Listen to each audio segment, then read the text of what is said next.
It was a quiet Sunday afternoon, the kind that felt soft and slow, wrapped in comfort and routine.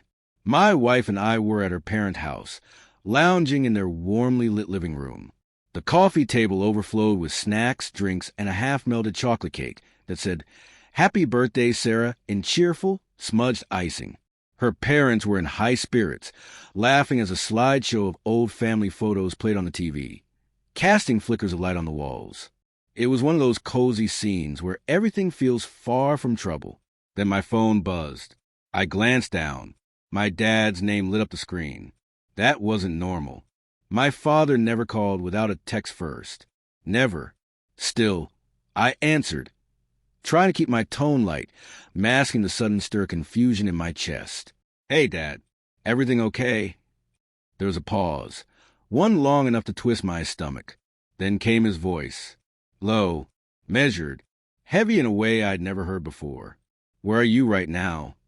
His tone immediately pulled me out of that comfortable room. I straightened.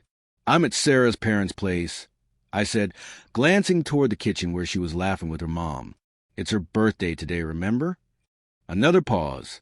Then came the sentence that split something inside me. "You need to come home. Now." I stood up abruptly and stepped out onto the porch, heart beginning to pound. "What's going on? Is Mom okay?" I asked, trying to brace myself for anything. He hesitated again. Then, "It's not your mom. It's something you need to see for yourself." I wouldn't ask if it wasn't serious. I looked back through the screen door. Sarah was radiant with joy, mid-laugh at something her dad had said. The room looked like a Hallmark moment, but the urgency in my father's voice made it all feel surreal. "I'll be there in 20 minutes, I said, and hung up. When I stepped back inside, I told Sarah that Dad needed help with something important. She looked surprised, disappointed even, but didn't ask questions. "Okay, come back soon, though," she said, wrapping her arms around me. "I promise I will." I kissed her cheek and walked out the door. The drive felt endless. My palms were slick with sweat on the steering wheel, my mind spinning through every worst-case scenario. By the time I pulled into the driveway, my father was already outside waiting. He looked like he'd aged a decade since I saw him last week. He didn't say a word until I got out of the car. "Follow me," he said quietly, then turned and walked into the house. Inside the living room, he handed me a small USB drive. "Plug this into your laptop," he said, his face grim. "Just watch." My fingers hesitated over the keyboard. Then I inserted the drive and opened the file. The screen came alive with surveillance footage. I squinted at the grainy image at first, trying to piece together what I was seeing. And then everything inside me froze.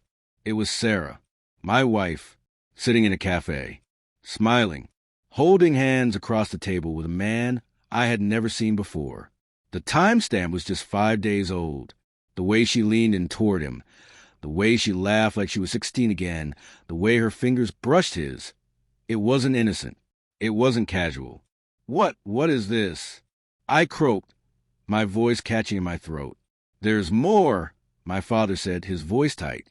The next video showed them walking into a hotel lobby together, close, familiar. And the last clip, God, the last one, showed her the next morning, kissing him goodbye before sliding into her car with a soft, content smile on her face, like nothing had happened. I couldn't breathe. My chest ached. My hands were trembling on the laptop. I didn't want to believe it either, Dad said, placing a gentle hand on my shoulder. But a friend of mine worked security where that footage was pulled. He recognized her. He called me. "I thought you deserved to know. Birthday or not." I sat in silence, my world folding in on itself. The pieces clicked into place. The late nights, the sudden craving for me time, the emotional distance she had been chalking up to stress. "I'm sorry," he added quietly. I couldn't speak. I couldn't even feel. I just kept staring at the final image frozen on the screen. Sarah stepping out of that hotel, the same woman I had kissed goodbye that morning, smiling like nothing was broken. I didn't go back to the party. I sent her a single message. Asterisk, we need to talk. I know everything. Asterisk. Then I turned off my phone.